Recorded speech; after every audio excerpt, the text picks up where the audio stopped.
Et bonjour les bipèdes. Bienvenue sur ce nouveau CGY. Et oui, on est de retour et cette fois-ci, nous ne sommes plus à Paris puisque nous sommes à Montpellier. Eh ben oui. Sûr, représente. Voilà, donc toujours le doc. Je suis aujourd'hui entouré de mes camarades Néo. Et oui, bonjour, bonsoir, bonjour. Je suis de retour. Ça y est, après 6 émissions incroyables à Paris. Eh ouais. Me voilà. T'as vu ça, on a passé 6 mois à Paris avec Bibi justement. Salut Bibi. Et bonjour tout le monde. Eh ben ouais, mais parce qu'il n'y aura pas Pèse, malheureusement, qui est parti vers d'autres cieux. Mais quelque chose me dit que nous le retrouverons un jour. Si vite. Ça commençait comme une chanson de Clara Bruni quand même. Hein. Ah bon ? Quelque chose me dit que... Non, Carla. Tu m'aimais. J'ai dit quoi ? Clara. Oui, oui. Je voyais pas du tout. T'as compris la rêve, quoi. Bon, ça marche. Il arrive à faire foirer ma vanne. J'y crois pas. Bon, eh ben cette émission commence fort bien. Eh ben aujourd'hui on va changer un petit peu, hein, on va faire un petit peu plus technique, hein, comme vous avez vu dans le titre de l'émission. Et en même temps on retourne aux sources. Parce que je me suis dit, ça faisait très longtemps qu'on n'a pas fait l'interview de quelqu'un d'un département. Exactement. Tu vois, puisque ce soir on accueille Alexandre Bourlet. Salut Alexandre. Salut tout le monde. Bienvenue à CGY, on est ravis que tu sois là, puis tu vas nous expliquer un petit peu justement ton métier, puisque tu es je le fais avec l'accent, Facial Shape Modeler. Supervisor.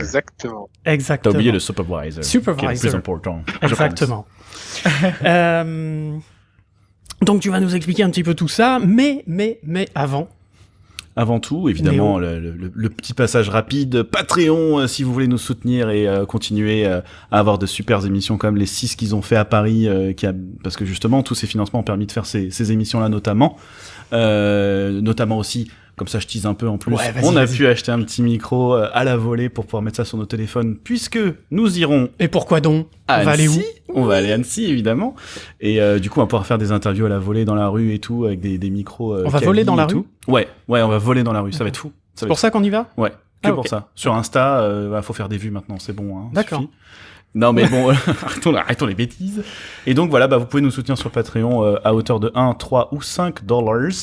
Voilà, junior, mid, senior, pardon. Évidemment, selon à quelle hauteur vous voulez nous soutenir. Vous avez accès à des émissions spécialement pour vous. Vous avez accès à des choses un petit peu en avance, des goodies, et notre Discord, évidemment, si vous avez des questions à poser, si vous avez des propositions, etc. Donc, n'hésitez surtout pas, sachant qu'il y a aussi PayPal si vous voulez faire des dons, il y a un Spreadshirt si vous voulez des goodies bien spécifiques. Il y a plein de choses. C'est beau. C'est beau, t'as vu ça ? T'as vu ça. Et on remercie d'ailleurs tous nos patriotes et tous les gens qui nous donnent des sous. Et c'est adorable. On se barre avec la caisse. Salut, merci pour tout le poisson. Non, pas du tout. Effectivement, ça nous permet justement d'acheter, comme disait Néo, voilà, du matériel, de pouvoir faire des déplacements, etc. Et puis de vous faire des gens super cool. Et en plus, de vous faire des émissions encore meilleures, voilà. Et on a plein de surprises derrière, voilà. À un moment, on va les sortir, les surprises, hein. Oui, parce qu'à force de les dire... On est d'accord. En parlant de surprises, il y en a une nouvelle de surprise, puisque à la demande générale, on a lancé la chaîne YouTube. Oui, alors, c'est pas... on va pas non plus se filmer. Non, en live. alors non. Pour l'instant, calmons-nous. Si les patriotes montaient un petit peu, si on avait beaucoup de patriotes, je dis pas qu'on pourrait pas acheter du matos pour se filmer, etc., pour avoir une aussi bonne qualité vidéo que audio. Mais là, pour l'instant, on n'a pu acheter qu'un petit micro. Et c'est déjà très bien. Non, c'est déjà très bien. Cool, ouais. Mais en tout cas, non, la chaîne YouTube, c'est juste pour retrouver les mêmes émissions qui sont qui sortent en même temps que les émissions audio sur Podcast Addict et tout le tintouin. Parce qu'il y a des gens qui nous ont dit moi je préfère sur YouTube parce que je sais pas quoi, quand je bosse, je mets YouTube. Bon, vous avez pas notre tronche, hein, il y a juste l'image et puis un petit wave sonore et puis c'est tout. Bon, Ça nous coûte pas On plus verra cher. bien, oui, puis si jamais à un moment donné on se chauffe et qu'on a vraiment besoin de mettre une image ou un truc pour illustrer un propos à un moment donné, ça peut toujours être fait, donc ça c'est cool aussi, tu vois. Voilà. Sans non plus rentrer dans des montages incroyables. Mais... Non. Et petit à petit, je suis en train de mettre les différentes émissions. Pour l'instant, vous avez les dernières, vous avez les premières aussi, mais il y a tout le milieu qu'il faut rentrer. Donc, je rentrerai tout le milieu un peu plus tard. Hein. Bien sûr. Voilà. Quel est le nom Quand de la je serai chaîne sorti du coup du coltard. Le nom de la chaîne CGY CGY. Tout simplement. Bah oui, tout simplement. CGY, CGWHY. Ah bah, je pense que si les gens écoutent notre Ceux émission, qui- ils savent comment ça s'écrit. Quand même. Ah, on sait jamais. mais- Un minimum. Bon. Bien, trêve de papotage. Alexandre, donc bienvenue à CGY. Qu'est-ce que c'est que ce métier, s'il te plaît? Merci, déjà merci pour l'invitation. Ouais, c'est un plaisir. Qu'est-ce que c'est que ce métier? Alors du coup, le facial shape modeling, c'est du coup l'animation, enfin la modélisation plutôt, justement pas l'animation, c'est la modélisation des expressions faciales des personnages. Donc en fait, on va donner la possibilité aux animateurs d'animer les expressions des personnages, et donc pour ça, du coup, on modélise chaque expression du visage, mais comme certains le demandent parfois, on modélise pas de manière à avoir une expression fixe à chaque fois, c'est-à-dire qu'on va pas modéliser une expression content, une expression triste, une expression en colère, etc. On va tout modéliser de manière un peu linéaire, c'est-à-dire qu'on va avoir toutes les expressions qui vont être décomposées en plein d'expressions différentes. Le coin de la bouche va être à part, les sourcils vont être à part, les yeux vont être à part et tout ça. Et ce sera aux animateurs de tout combiner pour pouvoir avoir des belles expressions faciales. Donc voilà, notre métier, c'est de modéliser toutes les expressions des visages des personnages sur un film ou sur une série d'animation. D'accord, bah voilà, c'est plus précis, donc c'est quand même très spécialisé. Alors je tiens juste à dire une petite chose, c'est que si le son est différent de d'habitude par rapport à l'invité, c'est parce que Alexandre est à Lille et que nous à Montpellier, donc c'était assez difficile soit de monter, soit pour lui de descendre, soit de se retrouver dans le Cantal ou en Auvergne. Donc du coup on est via Discord, on s'enregistre, on l'enregistre via Discord. Donc c'est pour ça que je vais essayer de faire en sorte que le son soit bon. Mais voilà, ne vous méprenez pas, nous ne lui avons pas donné un micro dégueulasse. Voilà. Pas donc... donner le micro tout court de toute façon. De quoi? Et pas donner de micro tout court. Vous avez pas de... Non, c'est ça. Tu as ton micro perso et c'est déjà très bien. Comment t'es arrivé? Je suppose que tu as fait des études de 3D classique. À Montpellier d'ailleurs. Allez. À Objectif 3D, si je ne m'abuse. Exactement. Voilà, qu'on avait reçu pour l'émission sur les écoles, Sur les etc. écoles, effectivement. Voilà, avec Alexis Solaire, entre autres. Et Nadia. Ouais. Nadia. Oui. Je me souviens plus du nom de famille.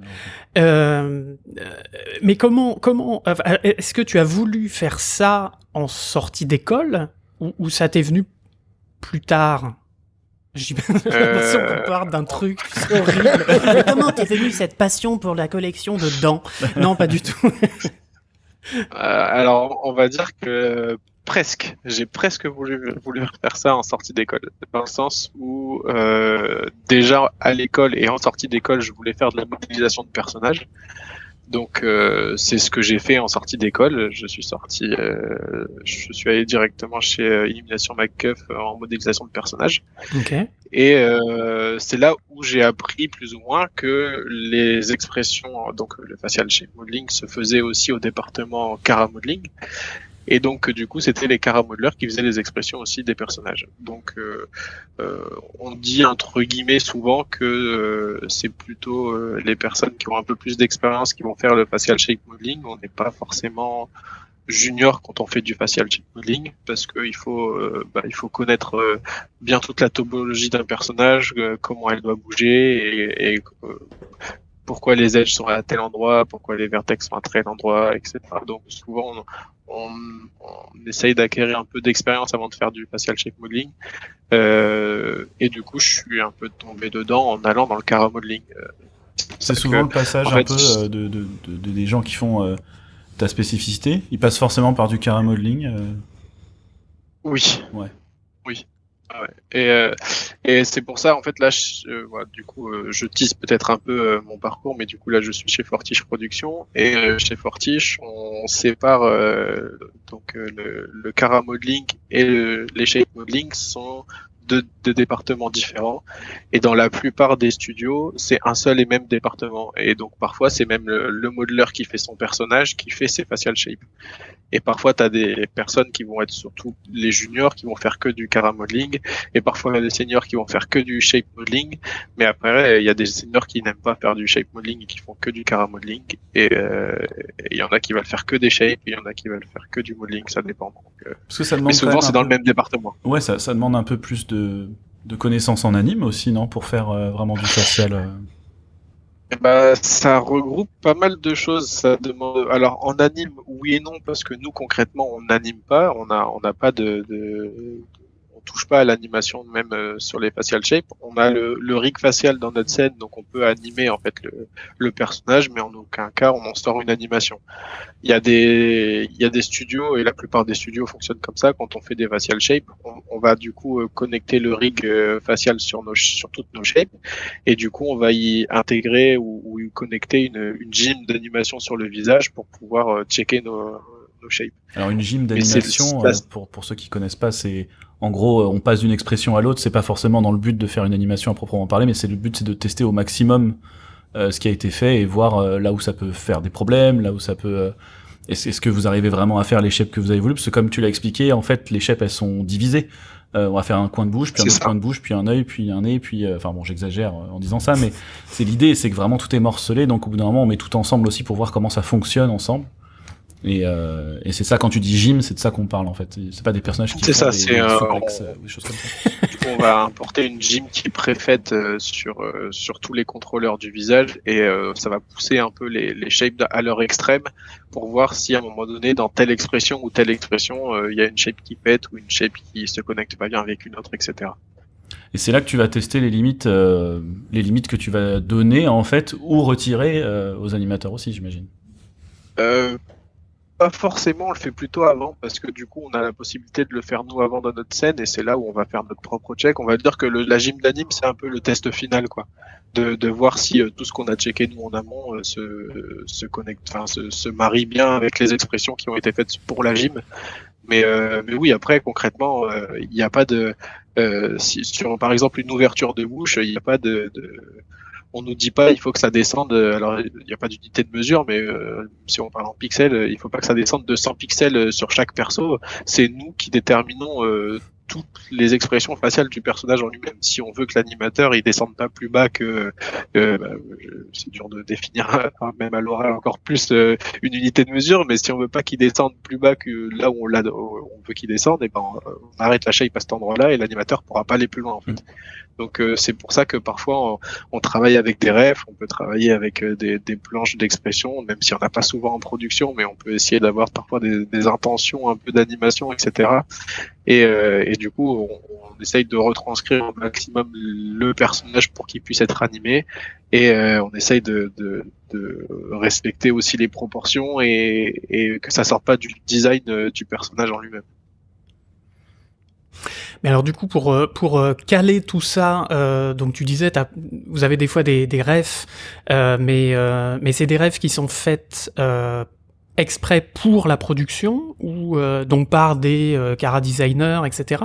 Ou c'est comment dire, comme un livre d'animation, je sais pas, l'animateur Survival Kit par exemple, où il y a tout un tas d'exemples et de faciaux particuliers. Comment ça se passe? Les deux en fait, les deux, c'est-à-dire que pour compléter un peu la question qui avait été dite avant, on est forcément obligé d'avoir un peu de connaissance en anatomie, un peu, même parfois beaucoup, surtout sur la partie visage, pour connaître un peu tous les muscles qui vont bouger, et quand par exemple on ouvre la bouche, qu'est-ce que font les muscles autour de la mâchoire et tout ça, pour que tout dépend de la prod pour laquelle on travaille, c'est-à-dire que si on fait du cartoon, on va pas jouer tous les muscles à chaque fois, à chaque ouverture de bouche, ou etc. Comme chez Guff, quand on faisait certains persos, je pense même à Grinch par exemple, où j'ai fait beaucoup de facial, on gère pas tous les muscles comme un visage normal, surtout que c'est des visages ultra cartoonisés et ultra spéciaux. Par contre, là, chez Fortiche, on est sur du cartoon réaliste. J'aime pas le mot semi-réaliste parce que on l'entend tellement partout, il veut pas dire grand chose, mais malgré tout c'est un peu ça, c'est du semi-réaliste. Et donc on a des shapes qui sont parfois un peu cartoon et en même temps on essaye de retrouver les muscles un peu réalistes, donc c'est pour ça qu'il faut quand même s'y connaître un petit peu. Et du coup par rapport à ça, bah oui, il y a des livres aujourd'hui qu'on peut trouver qui sont très très intéressants, et je conseille d'ailleurs tous ceux qui veulent s'y intéresser de les avoir en table de chevet, enfin sur leur table de chevet.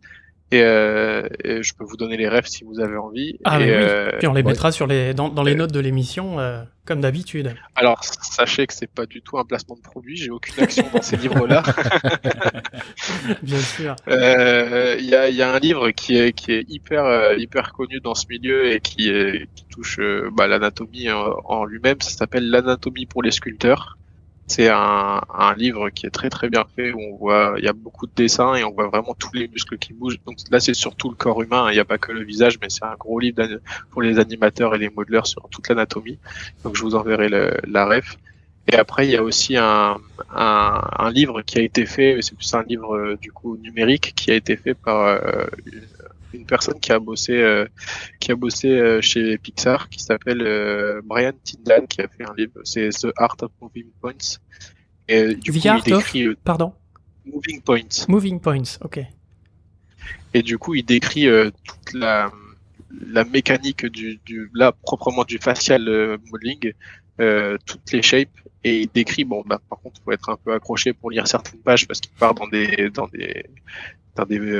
formules mathématiques dans tous les sens pour montrer comment avec le script, comment on va découper des shapes pour que ça se connecte bien entre elles, etc. Donc c'est parfois très pointu, mais par contre c'est hyper complet et ça marche vraiment très très bien. Il y a des méthodes qui marchent très bien et nous, même chez Fortiche, il y a quelques méthodes de ce livre qu'on utilise. Parce qu'autant le premier bouquin est beaucoup plus, on va dire, théorique et comme tu disais anatomique et tout, le deuxième est beaucoup plus sur la 3D en tant que telle, la topologie, etc. C'est vraiment très technique. On va dire que le premier, il y a quelques photos de 3D, un peu de maillage, mais il faut pas le prendre en tant que tel comme un maillage défini. C'est juste pour montrer un volume, et c'est vraiment sur l'anatomie en elle-même, comment les muscles bougent entre eux pour chaque mouvement, et c'est surtout le corps humain. Et c'est vrai que le second de Brian Tyndall, c'est vraiment sur la topologie 3D en facial, pourquoi on met tel edge à tel endroit, et comment ça bouge et qu'est-ce qu'on fait avec les shapes, etc.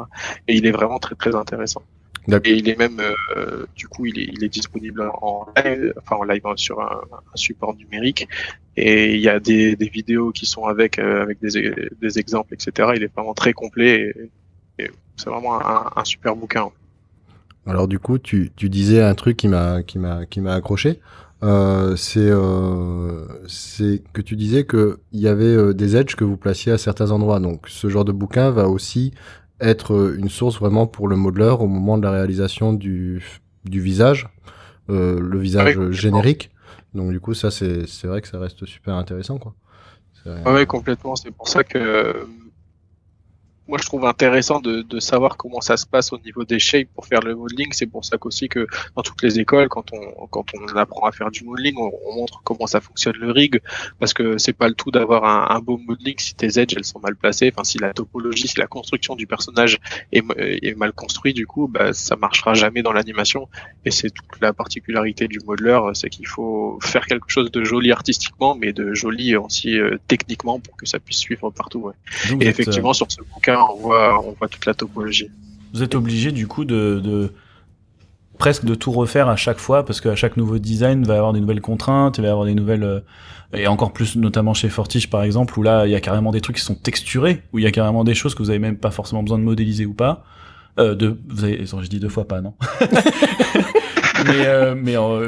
Donc et vous refaites à chaque fois toutes les shapes de zéro obligatoirement, ou il y a quand même des choses que tu peux récupérer, remettre après dans d'autres projets?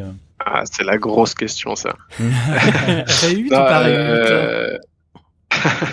Non, alors oui, du coup, il y a deux réponses parce qu'il y a plus ou moins deux questions. C'est que oui, les topologies en fait sont jamais les mêmes en fonction d'une prod à une autre. C'est-à-dire qu'on peut pas avoir, il y aura jamais une topologie parfaite pour tous les personnages qui existent partout. C'est-à-dire qu'il va pas y avoir une méthodologie exacte. Par contre, il y a quand même des principes de base qu'il faut garder pour chaque personnage. Maintenant, si un personnage va avoir un bébé de 9 mois assez réaliste et un personnage âgé de 60 ans réaliste avec des babines, avec des rides, etc., on peut, si vraiment, on peut se débrouiller à avoir la même topologie, mais ça sera pas hyper quali, quoi. Donc, il y a des principes de base qu'on va conserver, il y a des choses qu'on est obligé d'adapter à chaque fois. Mais alors, du coup, pardon, vas-y, ça me termine. fait couper la deuxième question, je sais plus ce que tu m'avais dit sur la deuxième partie de la question. Je disais que tu récupérais les choses, est-ce que tu récupérais les choses de Oui, la récup. C'est ça. Alors du coup, on peut, il y a certains studios qui sont pas forcément pour et d'autres qui le sont, et notamment chez Fortiche, on fait un peu de récup et ça marche plutôt bien.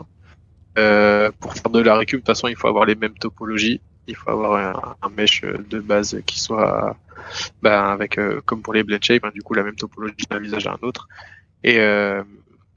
Et oui, du coup, on fait de la récup. Maintenant, ça fait pas le boulot à 100%. On peut pas apprendre, si je parle concrètement, même chez Fortiche, sur Arcade, on peut pas avoir Vi et Jinx qui ont, même si on met la même topologie, on peut pas les avoir avec les mêmes shapes en copiant l'un et l'autre.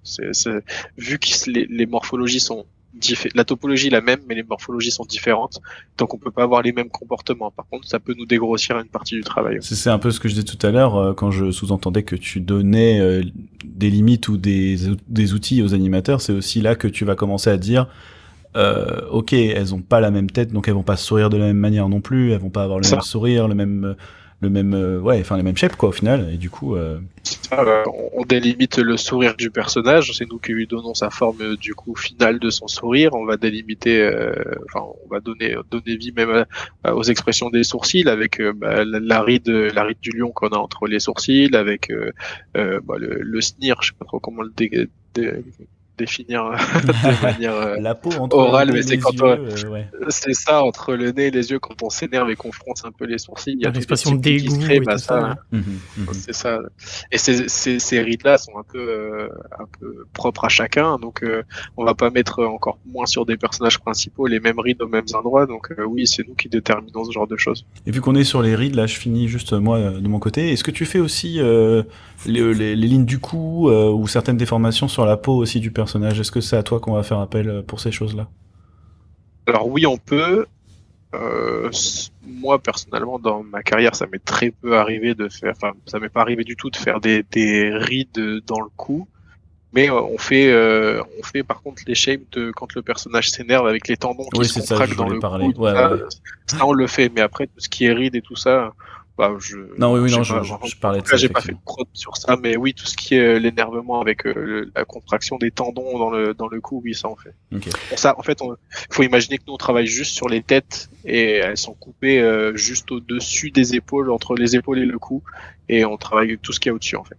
D'accord. Mais alors, moi j'ai une question de un peu de noob. Tu interviens à quel moment? C'est-à-dire une fois que la modée est faite, avant l'anime, au moment du rig, avant le rig, après le rig, comment c'est tout le temps?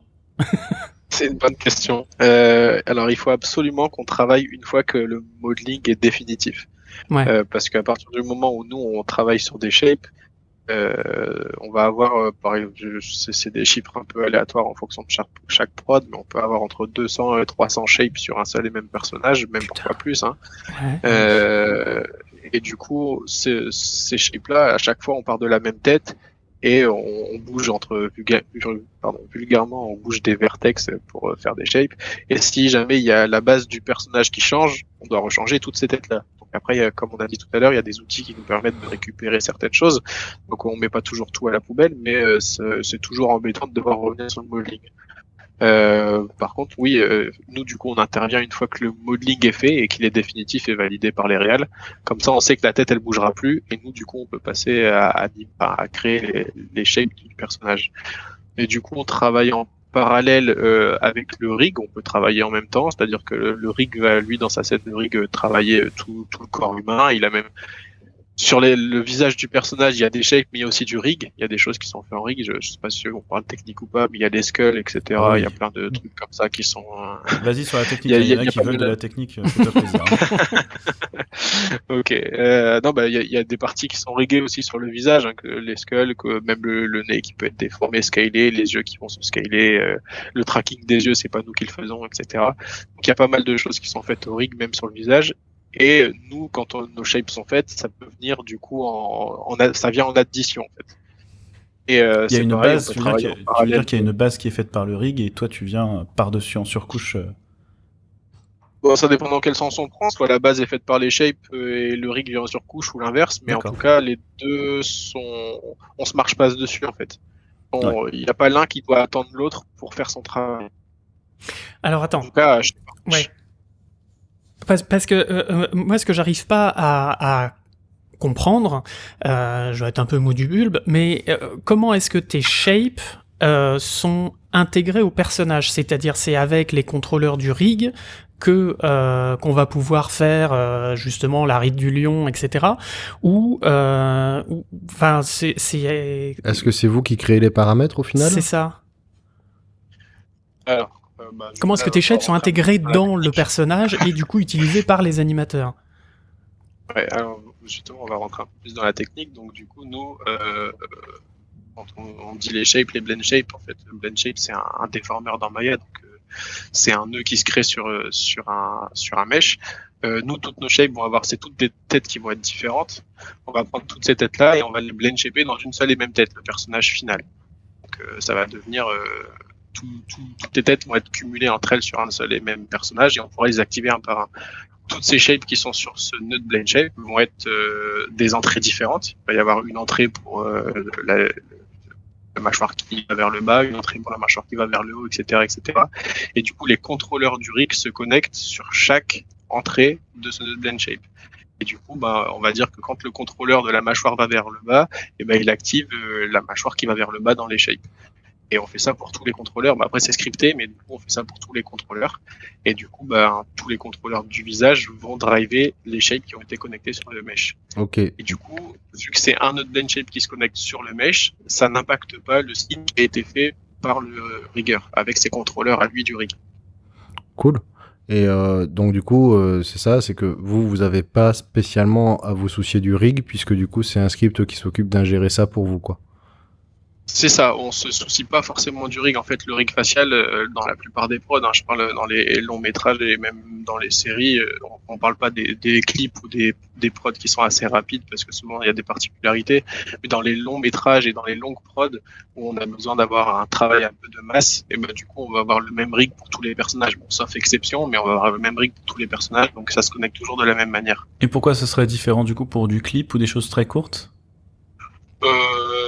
Parce que je dis c'est différent pour du clip parce qu'on n'a pas de travail de masse, donc certainement pour gagner du temps on va utiliser les mêmes rigs pour les mêmes personnages, mais on peut se permettre d'avoir que 2 personnages sur un clip et du coup avoir 2 rigs différents. Ah oui, on se t'as retrouve pas besoin avec d'automatiser une série forcément. d'animation ou un film où il y a 300 persos, on va pas faire 300 rigs différents. Ouais, ok. D'accord. Et j'avais une autre question, je l'ai perdue du coup. Eh ben écoute, C'est incroyable. Non, mais c'est vraiment sur cet aspect de rig, de connexion au rig. Oui, c'était ça l'autre question qui se cachait derrière. C'était aussi, est-ce que c'est le rig qui va définir la masse de travail que vous allez à faire? Ça se passe comment en fait sur ce genre de choses? Vous devez fournir les inputs au rig pour les blend shapes? Est-ce que tu appelles la masse de travail le nombre de shapes qu'on fait? Ouais, c'est ça, ouais. Non, pas du tout. Le rig, lui, récupère uniquement notre set de shapes, qu'on ait fait 3 shapes ou 250, entre guillemets, il s'en fiche.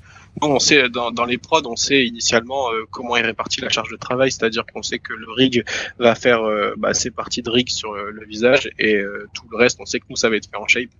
au début de prod, on se met d'accord, on se met pas autour d'une table en disant bon, je fais ça et tu fais ça, mais on va dire, on sait ce qui va être fait en rig, on sait ce qui va être fait en shape, et après, ça change pas tout au long de la série, sauf si on a besoin de faire des updates. À un moment donné, on se rend compte que, je vais dire une bêtise, les shapes de narines qu'on a fait, ça va pas, on va plutôt les faire en rig, et ben dans ce cas-là, on adapte, mais sinon, on sait initialement ce qu'on doit faire. Et il y a pas de, c'est pas le rig qui va déterminer ce qu'on fait, c'est plus d'un commun accord au début d'une prod. Oui, avec la complexité de l'asset que vous allez devoir traiter, ce genre de choses. Ah ouais, complexité de l'asset, complexité de la prod, le design des persos, on va se dire bah voilà, pour faire tel mouvement, ça serait peut-être mieux de le faire en rig plutôt qu'en shape, etc., etc.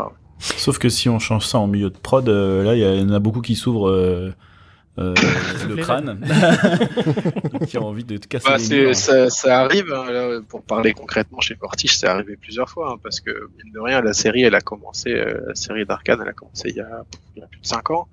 Les techniques évoluent, nous on évolue, les demandes par rapport à la prod évoluent, et forcément, notre façon de travailler évolue aussi, et dans le même temps, donc on est en constante amélioration de la chose, donc parfois il y a des choses qui étaient faites au shape qui passent au rig, et inversement, et puis parfois on rajoute des shapes, parfois on rajoute du rig.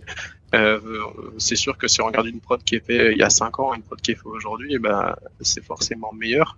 Et on essaye de suivre aussi le train avec la série, donc essayer d'améliorer aussi, même avec le retour des animateurs. Parfois on a des retours d'animateurs qui nous disent à force de toucher tel contrôleur, on se rend compte que ça fait pas exactement ce qu'on veut. Est-ce que c'est possible de trouver une autre manière ou machin? Donc on se rend compte.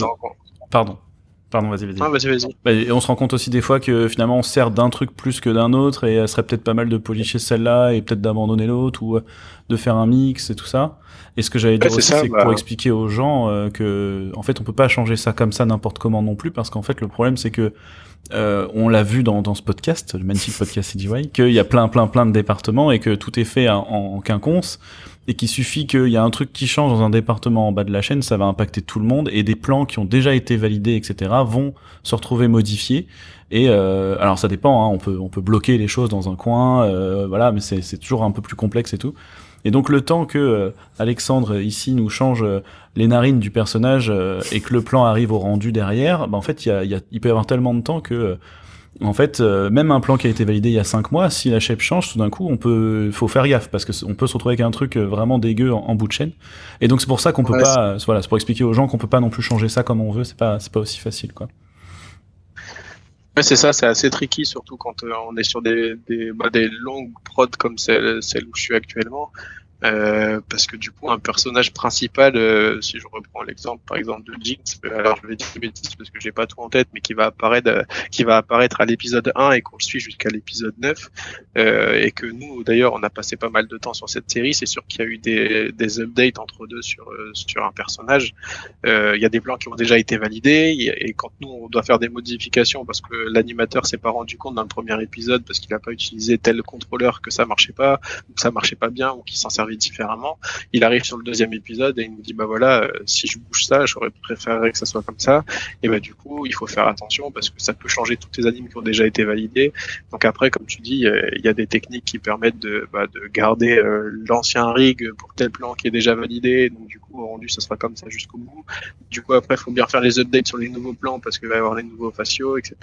Donc parfois c'est un peu tricky, surtout si le plan est encore en train d'être animé à ce moment-là, ça peut changer l'anime de l'animateur qui est en train de faire son plan à l'instant T. Est-ce qu'on peut faire appel à toi pour un plan très spécifique? Je pense par exemple ce fameux plan de Matrix où Neo prend un point dans la tronche avec le visage tout déformé, etc. Est-ce qu'on va plutôt donner ça à un autre département, notamment un département dans lequel tu as mis les pieds, de ce que j'ai vu, le CFX, ou est-ce que on va retourner à la shape et peut-être en faire une spécifique pour un plan? Est-ce que c'est possible de faire ça? Ouais, c'est possible. Ça s'est passé d'ailleurs sur Arcane. Hein. Il y a un plan où... J'ai pas fait exprès. Non, vraiment.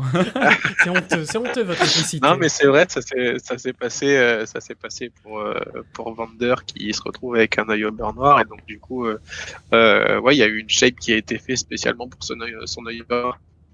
Donc du coup, ça a été fait plus au modeling, parce que c'est eux qui étaient en direct avec les réals et qui l'ont fait valider directement, mais ça a été du coup forcément intégré au shape et pour que ça puisse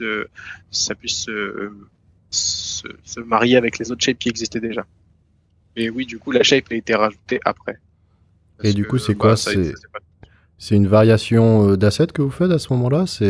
Ou c'est directement dans l'asset en lui-même et c'est assigné au shot, à la séquence ou quoi que ce soit? Non, c'est dans l'asset en lui-même. C'est-à-dire que si tu veux le réutiliser plus tard, le Yogurmort, tu peux toujours c'est une shape en fait. Donc la shape, elle existe dans le personnage et après, ça peut se réutiliser tout le temps. Là, on est dans le cas où la shape, elle est pas animée. Donc en gros, tu peux avoir un attribut on-off selon les plans où t'en as besoin. C'est ça.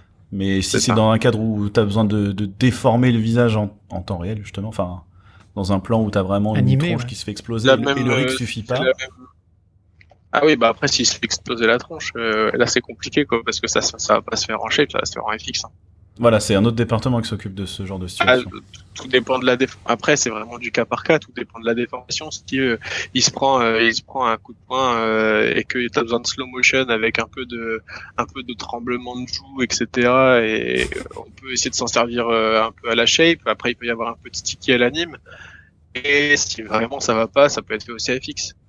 En fait, c'est vraiment particulier. Et si tu prends un exemple à la Matrix avec un alien qui se fait exploser la tronche par un coup de fusil ou j'en sais rien, et ben si l'explosion elle part en liquide vert, ça va être fait en FX et même l'explosion de la tronche. Du coup, c'est vraiment des cas particuliers à chaque fois, quoi. Et c'est pour ça qu'il y a pas mal de réunions entre les différents subs quand on se retrouve avec ce genre de situation pour savoir quelle piste on privilégie. Parfois, il y a des tests qui sont faits, même en prod, en se disant, par exemple, on va tester en shape, on fait des tests sur un perso, on se rend compte que ça marche pas trop bien, on essaye avec du rig, un peu de sticky, etc., ça marche toujours pas, on essaye en FX, ça marche très bien, et voilà. Parfois, aussi des tests, hein, même en prod, on fait des tests. C'est cool. Même en pleine prod, en pleine série, même nous, on fait des tests chez Arcane tout le temps. Alors, c'est super intéressant parce que du coup, on voit à quel point ça reste... je vais dire, comme du tricotage, c'est vraiment un truc de presque, t'es obligé d'avoir des cas par cas à gérer pratiquement tout le temps. Mais quand il est question d'avoir autant d'assets et autant de blend shape à gérer, comment vous pouvez gérer de pouvoir en faire une masse aussi grande, en fait, vous allez avoir des assets qui vont être moins sollicités, enfin, vous allez passer moins de temps sur certains assets. J'imagine, vous allez avoir d'autres assets sur lesquels vous allez vraiment, c'est du main asset. On est sur du hero asset, on va y passer beaucoup plus de temps. Mais est-ce que vous avez des techniques pour pouvoir faire ça plus rapidement ou pour faire ça dans une globalité? Vous avez des presets, ce genre de choses pour pouvoir aller plus vite? Alors du coup, je vais pas forcément parler uniquement que de Fortiche et d'Arcane, parce que c'est vrai que j'ai fait ça depuis tout à l'heure, mais je vais essayer de parler un peu plus global. De toute façon, partout dans tous les studios, ça fonctionne de la même manière. On a les personnages qui sont sectorisés entre les mains, les secondaires et les tertiaires. Et c'est certain qu'on passe beaucoup plus de temps sur un perso main que sur un perso tertiaire, que ce soit en nombre de shapes ou que ce soit en qualité de shape. Enfin en qualité de shape entre guillemets, il n'y a pas un perso qu'on va faire dégueulasse, mais ça peut arriver qu'à des moments donnés, par exemple un personnage tertiaire qui se voit 3 secondes à l'écran et c'est arrivé parfois sur des persos chez Fortiche où le personnage, je sais pas, par exemple il est en train de dormir et il a juste la bouche un peu ouverte parce qu'il ronfle et les yeux fermés, et ben on va pas s'amuser à lui faire les 250 shapes sur le perso parce que on sait qu'il servira qu'à ça et on le verra plus après, quoi. Donc pour ces personnages-là, c'est un peu de tracking aussi à faire avec les assistants réels qui nous disent parfois si les persos sont utilisés ou pas à l'écran. Mais du coup, on peut se permettre de faire 15 shapes sur un perso et 300 sur un autre. Et du coup, oui, on passe plus de temps sur un perso principal. Oui, parce qu'en plus, il faut pas perdre de qualité entre les deux, quoi. Non, c'est ça, c'est pour ça que j'ai vulgarisé tout à l'heure en disant la qualité qui change entre un tertiaire et un main, mais non, du coup, on peut pas se permettre de faire un perso dégueulasse, c'est juste il y a des shapes qui vont être moins utilisés, donc parfois ça arrive qu'on donne la possibilité quand même aux animateurs de les utiliser, mais en disant attention, elles sont pas poussées à fond parce que on le voit que 5 secondes à l'écran, ça coûte trop cher de passer trop de temps dessus, et puis on le voit à peine. Il y a des shapes qui sont pas utilisés, même sans parler de chez Fortiche, hein. Il y a d'autres studios qui, comme à Guff, où on avait une sorte de librairie en disant voilà, si c'est un tertiaire, il y a tel groupe de shape à faire, si c'est un secondaire, il y a tel groupe avec ça supplémentaire, et si c'est un main, c'est comme le secondaire mais avec encore ça supplémentaire. C'est vraiment il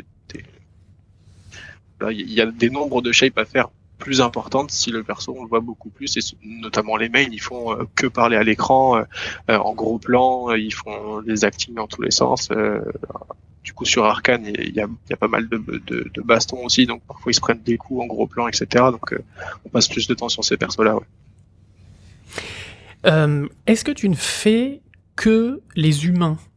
Est-ce que tu as fait des créatures? Est-ce que le facial shape se fait sur, je sais pas, un chien, un alien, un machin, enfin, avec un alien avec une tronche bien particulière, mais...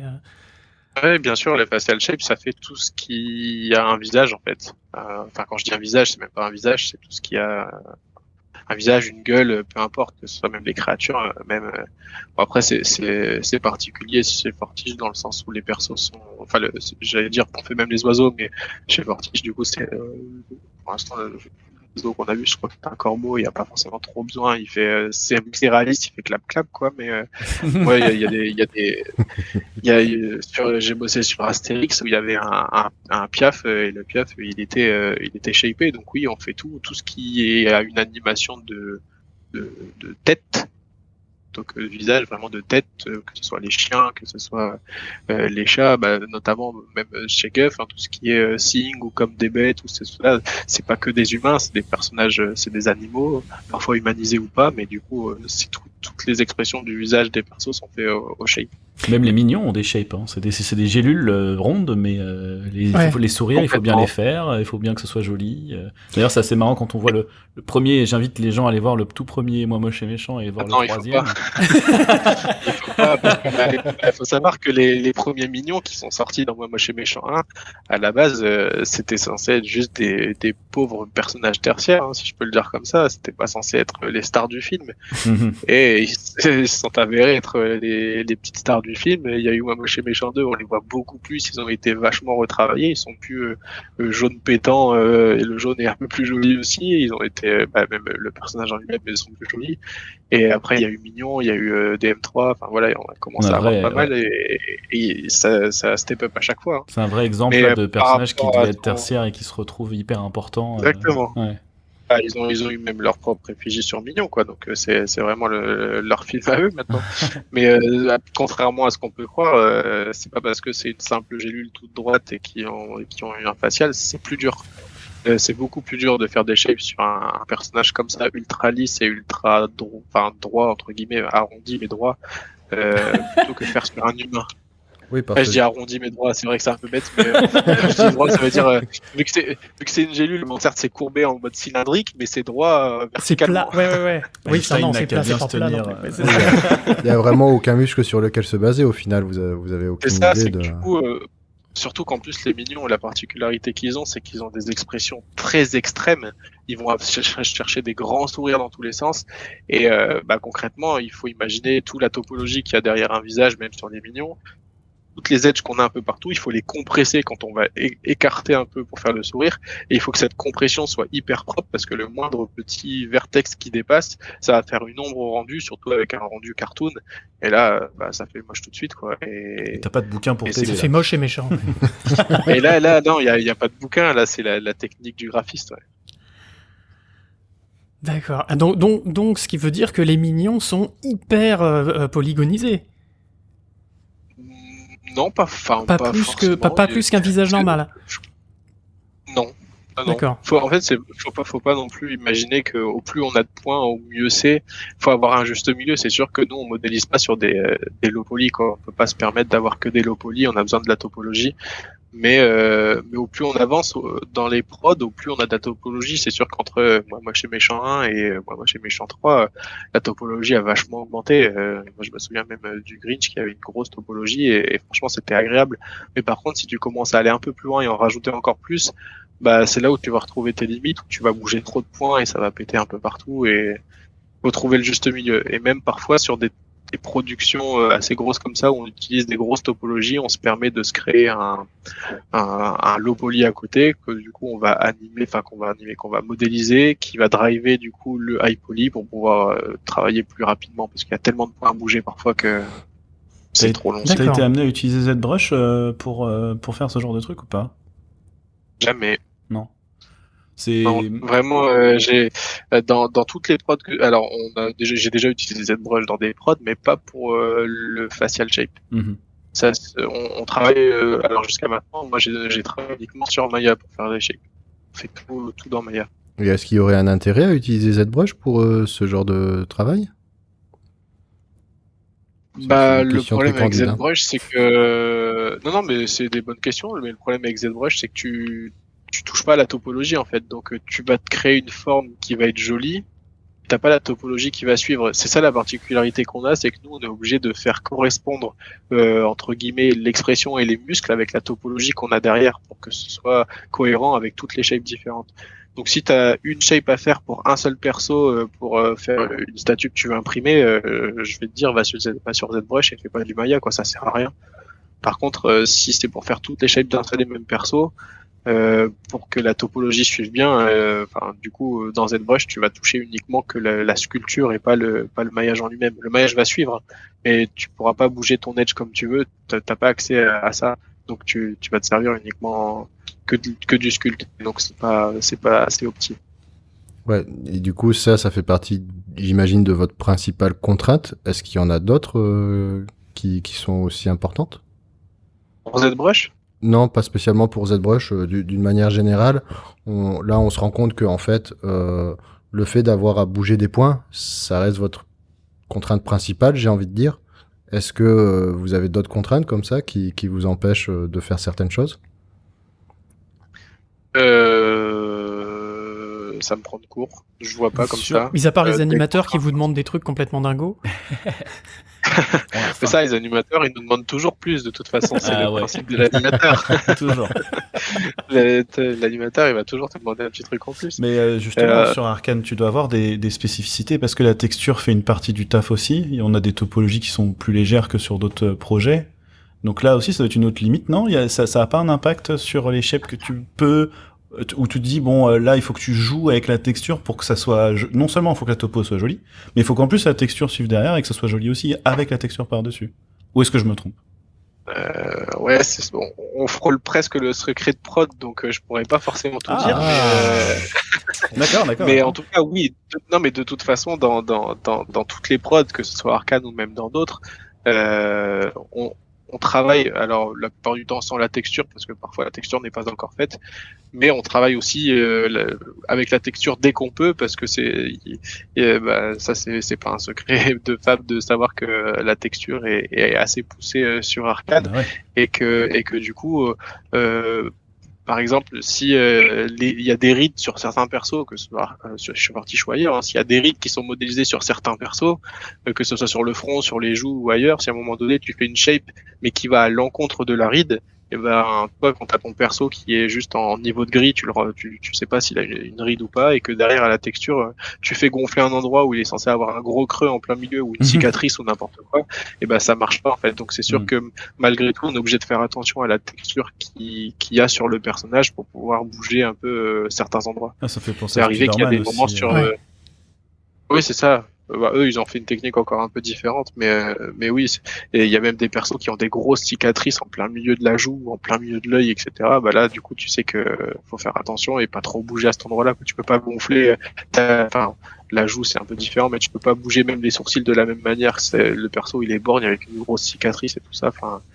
Et est-ce que ça arrive que, vu que tu vas faire tes blend shape avant le surf, enfin la texture, quand la texture arrive, est-ce qu'elle prend en compte le blend shape, ou est-ce que c'est au surf de s'adapter, ou est-ce que c'est à toi de t'adapter au surf? Est-ce que, voilà, dans quelle mesure, Ou les deux, qui est-ce qui gagne en gros? Bon, il n'y a pas vraiment de gagnant. Je pense que c'est peut-être un peu, si on doit vraiment choisir, c'est un peu plus la texture qui gagne, dans le sens où il y a de toute manière un chara design qui est fait pour le personnage. Donc si le personnage va avoir une grosse cicatrice et que le modeleur il a pas fait attention au design parce qu'on n'a pas forcément regardé ou axé ou peu importe, et qu'on n'a pas fait gaffe qu'il avait une grosse cicatrice, et ben la texture elle va forcément devoir lui mettre. Et sinon on doit repasser dessus, bah on repasse dessus. Mais franchement c'est toutes les shapes que j'ai fait, c'est très rarement arrivé. D'accord. Ça, Oui, ça arrive parce que de toute vraiment façon, en plus, souvent. vous travaillez avec les Cara Design, donc du coup, vous savez où sont les contraintes, pour rebondir un peu sur ce que disait Bibi, les contraintes par rapport justement au surf, quoi. Ouais, bien sûr. Ouais, ouais. Et puis, de toute manière, même si on fait pas attention au Cara Design, des persos qui ont des grosses zones sur le facial qui ne vont pas bouger ou qui vont avoir des particularités, etc., on est au courant en amont. Il n'y a pas vraiment de surprise à ce niveau-là. À moins que tu fasses toute une série, je sais pas, avec 200 persos qui ont tous des têtes d'aliens différents avec des cicatrices chacun, là, bah, c'est pareil. De toute façon, vu que tu le sais en amont, tu vas checker le Cara Design avant pour voir ce que tu dois faire attention. Donc, c'est pour ça que je dis c'est très peu arrivé. Je dis très peu pour pas dire jamais parce que là, en tête, j'ai pas d'exemple, mais ça a dû certainement arriver, mais je m'en rappelle pas. Et pas au point d'en avoir un exemple sous la main. Et est-ce que par rapport au fur ou au air, du coup, il y a les mêmes contraintes? Enfin, les mêmes, Oui, là, par les mêmes contre, contraintes ou les mêmes échanges, quoi. Enfin, bah, alors oui, il y a des échanges, c'est certain. En plus, après, encore une fois, c'est en fonction des prods dans lesquels on travaille pour savoir si il y a du fur qui est fait soit que sur les cheveux, soit sur les sourcils, soit sur les barbes, soit sur les moustaches, etc. Parce qu'il y a certaines prods où on va faire que de la géométrie au niveau des barbes et des sourcils et du fur sur les cheveux. Et parfois on fait tout en modeling, parfois on fait tout en fur. Et oui, il y a forcément des allers-retours parce que c'est pareil. Après, c'est à voir comment la prod a été gérée, mais normalement c'est géré en amont, c'est-à-dire qu'on va avoir des zones qui vont être prédéfinies pour les sourcils, zones qui vont être prédéfinies pour les cheveux avec ce qu'on appelle un scalp. Donc on va dire que toute la zone du scalp, on n'a pas le droit d'y toucher en tant que modeling, enfin en tant que shape, parce que toute cette zone-là, c'est là où ils font pousser le air, et du coup, si on déforme trop cette zone-là, ça fait casser tout le air. Et du coup, s'il y a du fur qui est fait sur les sourcils et sur les barbes, et bah du coup, il peut y avoir des allers-retours. Ouais. Là, la pré-prod, tu peux pas l'esquiver, quoi. Faut vraiment tester, quoi. Ah ouais, bah c'est ça, de toute façon, avant chaque début de prod, en prod pur, il y a forcément des tests qui sont faits. Et même nous, enfin c'est pour ça que je vous parlais des tests encore tout à l'heure, même nous aujourd'hui chez Arcade, on fait encore des tests parce qu'on teste plein de choses. Même pendant la prod, il y a des tests qui sont faits tout le temps. Le but c'est de toujours essayer d'améliorer au maximum, et que ce soit le confort des uns ou l'artistique des autres, on essaye d'améliorer toujours. Donc je dis pas qu'on fait des tests tous les jours, hein, mais il y a des tests qui sont faits forcément au fur et à mesure. est-ce que tu vois des techniques ou des outils qui émergent, je pense notamment par exemple à des quand on voit maintenant Unreal le temps réel, etc., même Unity et tout ça, est-ce que tu vois des nouveaux outils émerger pour avoir des choses plus hyper réalistes et plus faciles à utiliser que dans Maya qui gère, je crois, très mal le temps réel, mis à part la fameuse dernière version qui va sortir, voilà, mais on l'a pas encore essayé. Est-ce que tu vois, toi, des choses qui émergent? Je pense aussi, qu'est-ce que j'avais noté? Techniques sur le visage, là. Voilà, facial motion capture, ce genre de choses. Bah, c'est sûr que oui. Enfin, moi, qui me documente pas mal aussi à ce niveau-là, on voit beaucoup de nouveautés arriver.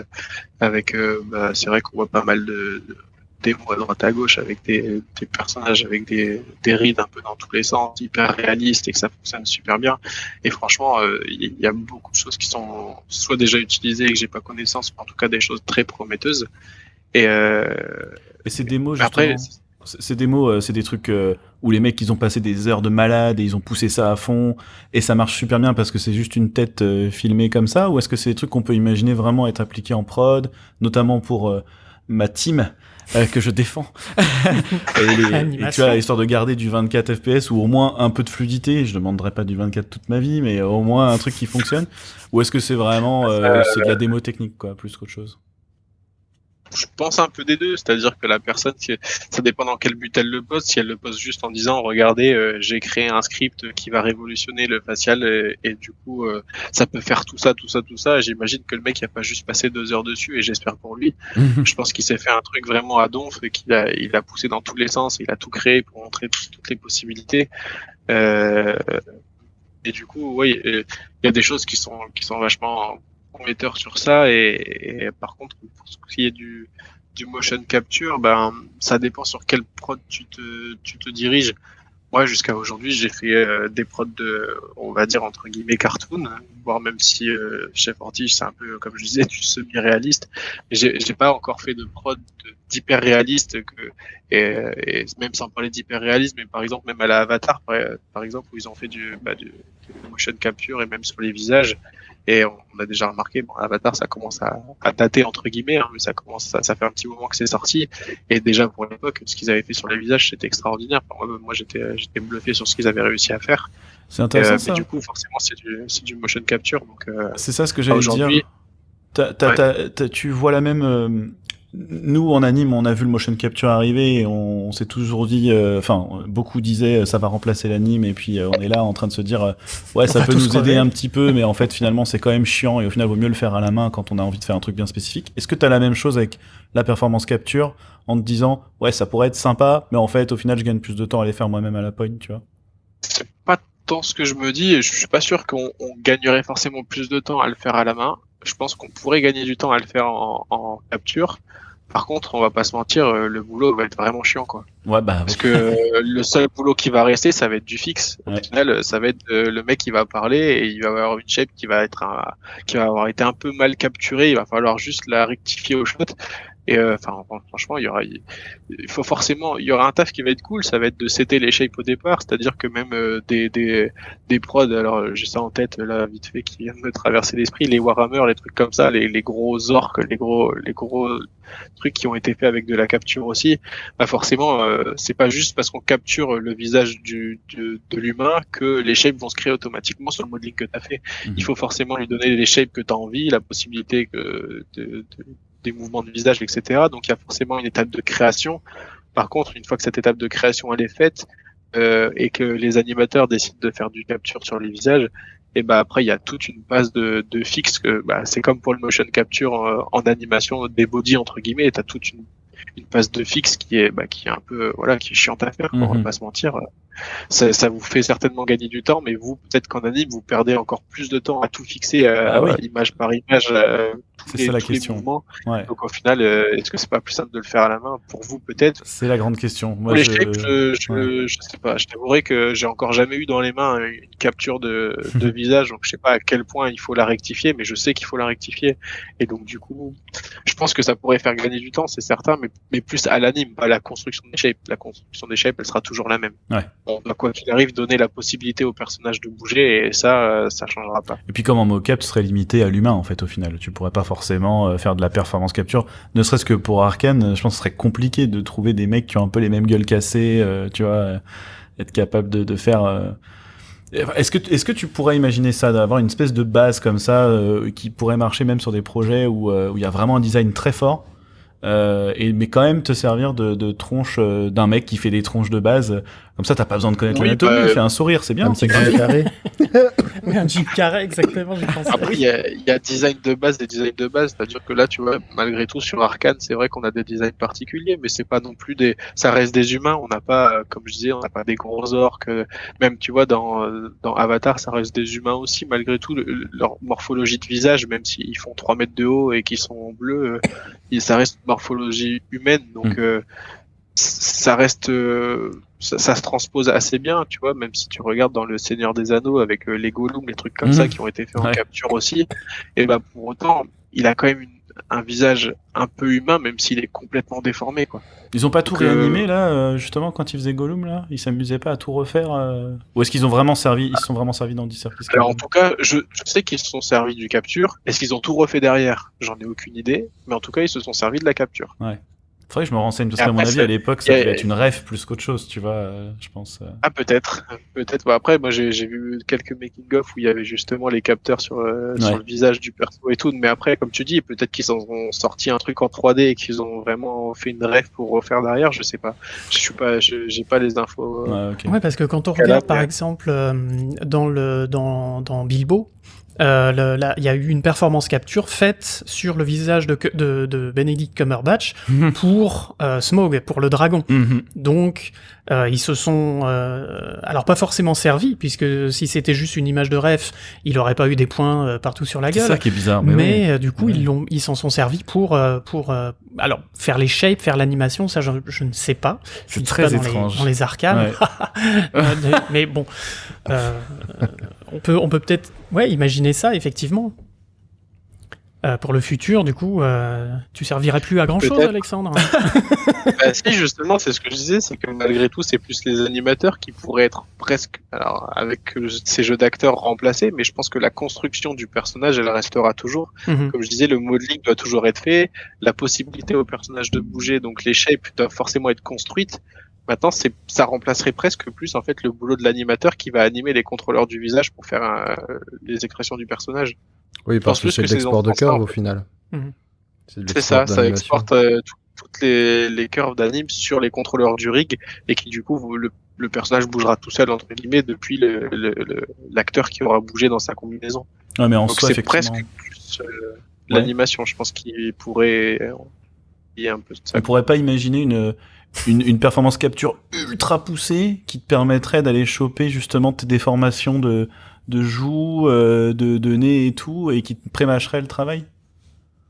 Si après j'avoue que sur ce côté-là, je suis pas allé aussi loin dans mes recherches et du coup je sais pas, mais je pense que ça doit déjà exister. Ouais. Je pense que tu dois déjà avoir des capteurs. Alors dans des vagues souvenirs, je crois déjà même avoir vu ça, mais qui en fait t'as des capteurs que tu peux mettre sur le visage et qui du coup tu remets les mêmes points des mêmes capteurs sur une modélisation et du coup ça fait bouger exactement les mêmes choses. C'est ça. Maintenant, est-ce que ça retranscrit exactement les rides? Ça Ça doit pas empêcher, je pense que comme tu dis, t'es quand même obligé de fabriquer la déformation à la base, quoi. Après le rig, comme tu dis, en fait, ça va remplacer l'anime, mais la déformation en tant que telle, Alors, il y avait Ne serait-ce que pour un gonflement, ouais. un renflement entre deux points ou un gonflement entre deux points, ça, il va falloir le shaper. Enfin, dis-moi si je me trompe. Il doit y avoir des Alexandre, algos mais- ou des trucs comme ça, ou je pense à Muscle par exemple dans Maya, tu vois, à l'époque, Oui. tard l'époque, où on te vendait Muscle en disant tu vas plier ton bras, ça va te faire un biceps de fou. Est-ce que Ouais. tu vois par exemple aujourd'hui ce genre de trucs, c'est des trucs que vous servez ou vraiment au final non, ça sert à rien, enfin à part pour les trucs Ah peut-être non, pas du génériques. tout. Bah après, justement, Muscle, ça avait été un peu le truc pour le rig, tu sais, de genre, tu te mets ton muscle dessus et du coup, quand tu vas contracter ton bras, il va y avoir ton biceps ou ton triceps. Et non, nous, les muscles, bah, nous, concrètement, on fait juste la construction d'une shape, on n'a pas, enfin, c'est pas nous qui setons le fait que, enfin, c'était en anglais, j'ai francisé le mot, c'est pas nous qui donnons la possibilité au contrôleur de créer enfin, Ça n'a pas je été sais pas- poussé je sais pas jusqu'à comment créer les l'expliquer, muscles parce du que- visage, quoi. C'est ça que tu veux dire. bah, nous, on les crée, mais on met pas un muscle fictif en dessous de la peau. On fait pas Mhm. comme un vrai personnage humain. On va vraiment juste Sculpté, quoi. compresser une partie du visage et quand on la compresse, et ben on gonfle tel muscle ou tel muscle et on Mhm. le sculpte. Mais on va pas mettre dans le rig de dire que quand il monte ce contrôleur, il y a un muscle qui s'active avec un muscle en dessous. Mhm. On fait juste un fake, on grossit la modé pour faire croire qu'il y a un muscle en dessous. Je peux apporter un tout petit truc hyper technique là-dessus. Va, Est-ce va, qu'il y va. a, est-ce qu'il y a des outils qui permettent de conserver le volume justement et qui t'aident un peu à, plutôt que de devoir enfoncer d'un côté et tirer de l'autre, de dire ben là je pousse par là et en fait le logiciel lui-même conserve toujours un petit peu le volume. Ça existe ça Ouais. aujourd'hui ou... Ça existe un peu, mais j'avoue que on s'en est jamais servi. Ah, ok. J'ai déjà vu des petits outils comme ça, mais moi personnellement, j'en suis jamais servi dans les différentes prods que j'ai faites. C'est jamais une bonne idée de laisser Maya faire, hein, de toute façon. Hein. Je pense. On est d'accord. Bah, on est un peu d'accord. Si les gens de chez Autodesk nous écoutent, bonne nous sommes idée, alors. ouverts à la discussion. Mais d'ailleurs, mais ce serait intéressant de faire une émission avec des gens de Autodesk. Ah ouais, je pense ouais. C'est vrai. Pas pour faire du bashing, mais Non, non, pour non. comprendre pourquoi est-ce que c'est pourquoi Bah, Pour qu'on ne Non, serait-ce et que puis comprendre pourquoi. savoir leur roadmap, Ouais. voir Ouais. ce qu'il y a. Il y a potentiellement des choses qu'on connaît pas qui peuvent être très intéressantes à voir, quoi. Pourquoi est-ce qu'on se traîne des boulets comme ça? Pourquoi est-ce que... Non, mais comme tu dis, sans bâcher, c'est juste comprendre, en fait. Qu'est-ce qui fait que... là, pour le coup, ce serait hyper technique, je pense, dev et tout, mais comprendre pourquoi, même dans le code, ça serait tellement galère de tout refaire. Ça demanderait d'aller toucher un truc à l'origine du monde pour pouvoir... je sais pas, j'en sais rien. D'ailleurs, toi, il y a des... Dans le facial et tout, il y a dans la construction de shape et tout, il y a des... Comment dire? Est-ce qu'il y a eu comment on appelle, alors là, attention, Des avancées Bibi, techniques. je vais te demander de m'aider là-dedans. Mais tu vois, on entend souvent parler, moi je suis animateur, hein, moi je comprends rien. On entend souvent parler, tu sais, de quaternion, d'interpréter la position des points ou des polygones, machin, je ne sais quoi. Et en fait, est-ce qu'il y a eu des évolutions comme ça techniques qui ont permis de faciliter la fabrication de shape, mais vraiment technique pure, tu vois, ou est-ce qu'en fait on sert toujours de la même méthode que depuis 3ds Max à l'époque? Alors, moi, j'aimerais presque reformuler la question Vas-y, d'une manière un peu Vas-y. plus globale. Tout à l'heure, tu disais que tu surveillais un peu les technologies, tout ça, notamment notre grande réunion annuelle pour tout le monde, c'est la SIGGRAPH. Est-ce que tu surveilles un peu la SIGGRAPH et est-ce que tu vois des technologies par rapport à la SIGGRAPH qui peuvent t'amener des algorithmes ou des outils qui pourraient vraiment te faciliter la vie au jour le jour et te ramener des tips ou vraiment speed up ton workflow ou rajouter une série d'outils qui te sont cool, quoi. Alors oui, c'est clair qu'on surveille, enfin on surveille, en tout cas moi ouais je surveille toujours un peu ce qui se fait à droite à gauche, justement pour se tenir un peu à la page et voir s'il n'y a pas des méthodes un peu plus pratiques et faciles d'utilisation. Maintenant, faut savoir que oui, on pourrait se permettre de rajouter un outil qui va être additionnel à notre façon de faire à aujourd'hui, mais je pourrais pas en pleine prod dire allez j'ai trouvé une meilleure technique, on change tout. Si jamais là, par exemple, j'ai trouvé une meilleure méthode pour faire les shapes pour, je sais pas, un futur projet chez Fortiche, et ben, faudrait au moins que je termine la série Arcane pour dire voilà, sur la prochaine, le prochain projet, on va faire une petite partie R&D pour dire de voilà, changer un peu la méthode du facial et ramener ramener d'autres outils ou d'autres manières de faire. Mais là, en pleine prod, c'est pour ça que même d'ailleurs en pleine prod, que ce soit une série d'animes ou que ce soit un long métrage, on change pas de version de Maya parce que les versions entre elles, voilà, ils aiment pas trop. Et si tu changes en plein milieu les assets parfois ou même les scripts en eux-mêmes, là on l'a vu avec Maya 2022, je crois, la nouvelle version de Python qui est sortie, tous les scripts faut un peu les retoucher quoi. Donc si tu changes en plein milieu, que ce soit d'outils ou même de logiciels, c'est pas bon. Et par rapport à ça, c'est vrai que moi du coup en tant que TD, je surveille beaucoup quand même la SIGGRAPH ou autre. Il y a des trucs qui me font très mousser, mais c'est vrai que il y a tout ce qui est blend shape, tout ça, j'ai du mal à voir ou du coup j'ai du mal à me rendre compte ce que propose la SIGGRAPH ou des organismes comme ça, des réunions, des grandes réunions de chercheurs, de nouveaux outils. Est-ce que toi, à titre personnel, tu vas avoir des outils que tu as pu voir passer qui te paraissent vraiment cool ou c'est assez timide la recherche sur ce côté-là? Tu vois pas où on pourrait optimiser, c'est ça en fait, tu veux dire Non, c'est pas ça, c'est que je vois peu de recherches ou en tout cas, là comme ça, à essayer d'y réfléchir, j'ai vu passer peu de papiers comparé à d'autres domaines. C'est sûr qu'il y a des départements qui sont plus poussés dans les recherches, c'est sûr. Nous, aujourd'hui, sur le facial, malgré tout, mis à part des outils internes qui peuvent nous aider à la construction, j'ai presque envie de dire que le prochain step, c'est la capture et la formation presque des shapes entre guillemets toute seule, tu vois, parce que malgré tout, c'est comme modéliser, tu vois.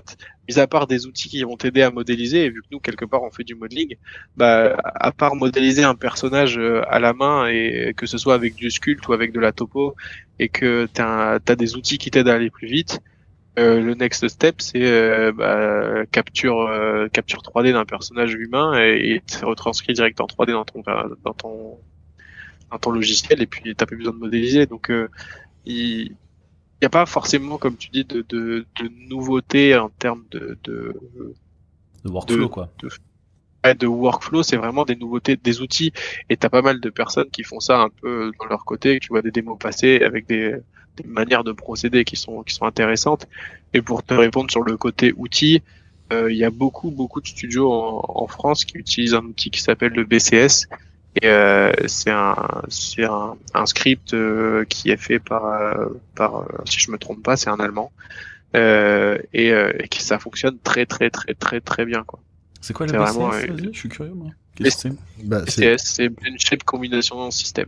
Ok. cool. Et, c'est un script du coup externe, mais que tu peux mettre dans Maya, qui est pas du tout en rapport avec Autodesk. Hein, c'est vraiment une personne qui a fait ça de son côté, et il fait des updates tout le temps. Je sais que tu vois par exemple les TD chez Guff sont en contact avec lui parce qu'il demande pas mal parfois d'updates, et du coup c'est vraiment une usine à gaz ce script, et ça marche vraiment très très bien quoi. C'est Alors là-bas ça, que je l'ai c'est cool, entendu ouais. la première fois. Ouais.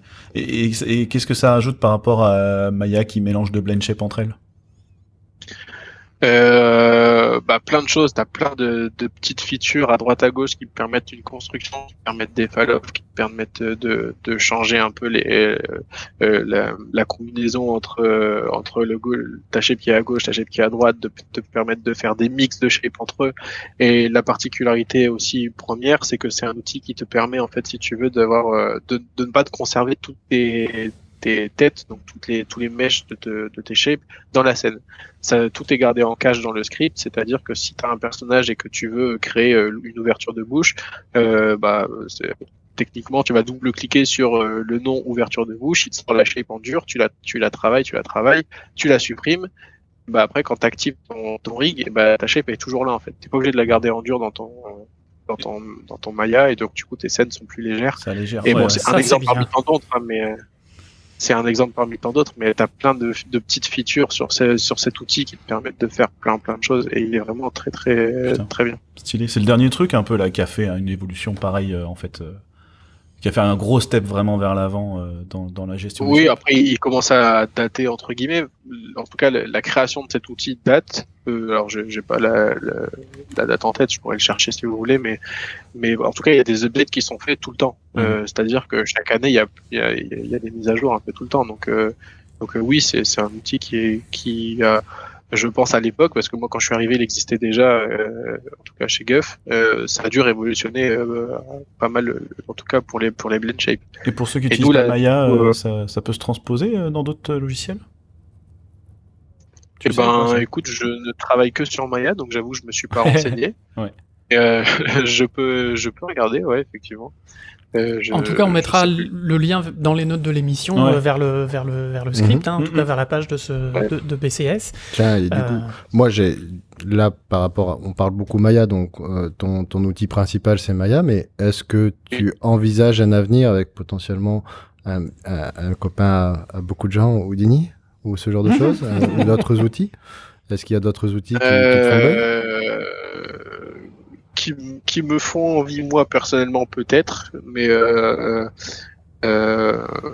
comme je dis beaucoup, parce que oui, je donne des cours dans des écoles, donc comme je dis beaucoup à certains élèves, je pense pas que ce sera demain que les grosses prods vont changer leur soft.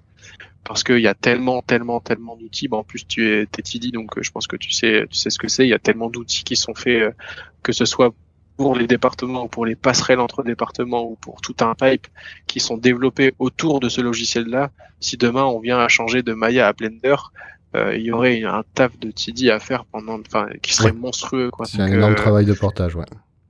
c'est ça. Donc déjà quand on passe d'une version de Maya 2021 à 2022, il y a des tirages de cheveux dans tous les sens.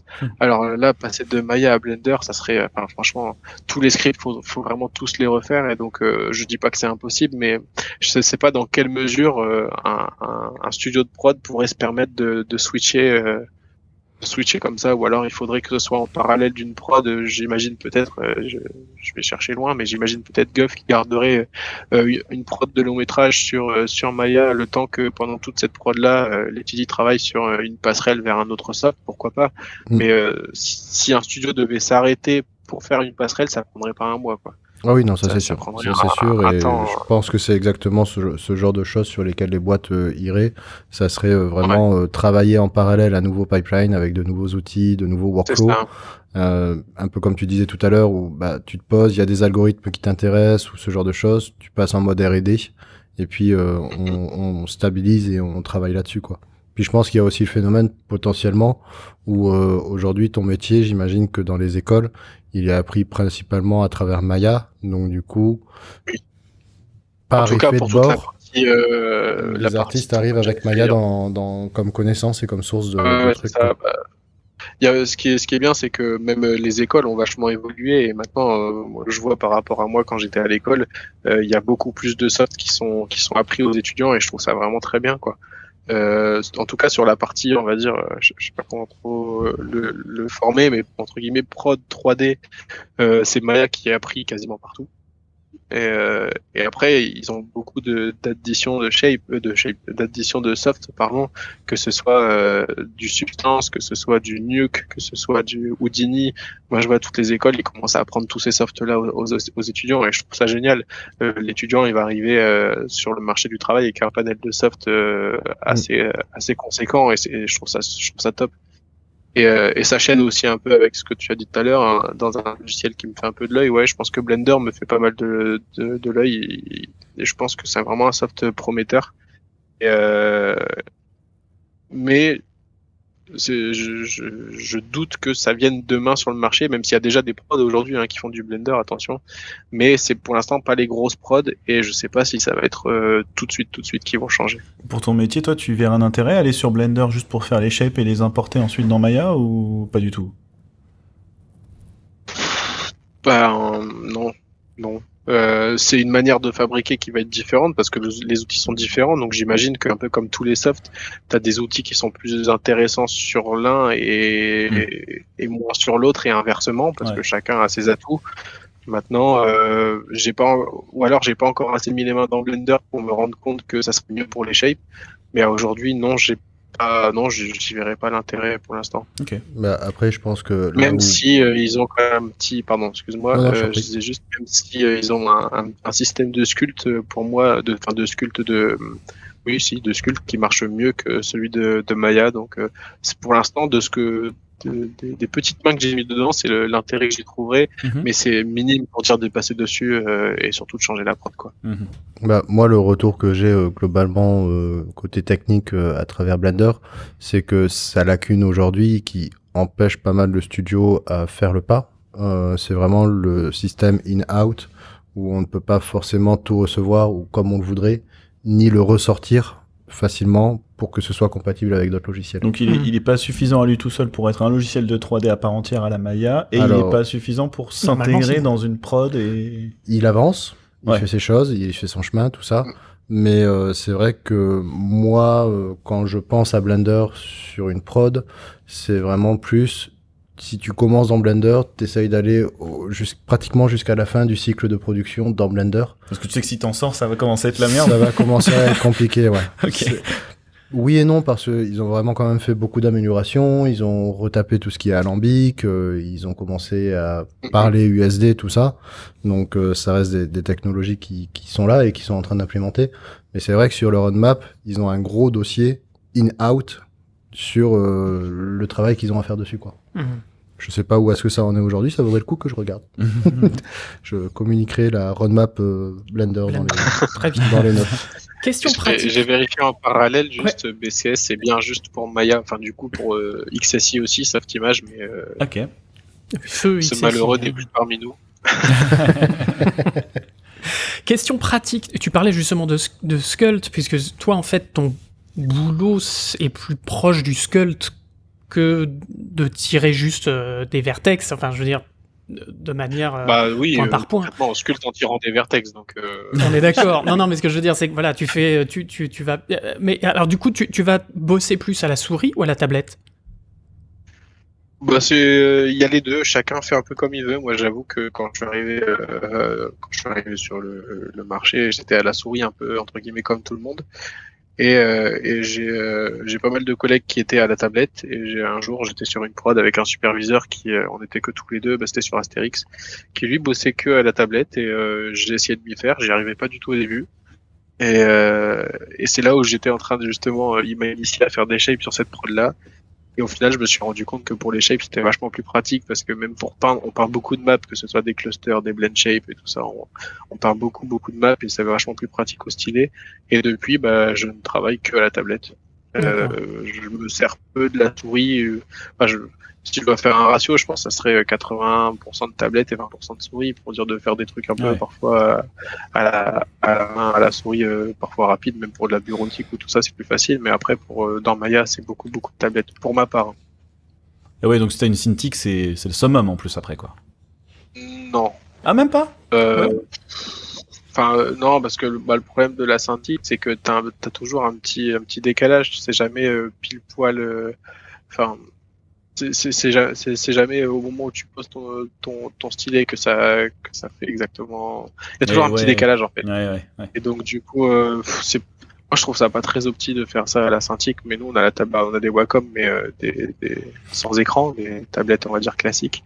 Mhm. Et du coup c'est interactif, c'est direct, il y a pas de délai. Et là par contre c'est pratique. Peut-être à l'avenir, quoi, mais pas tout de suite, quoi.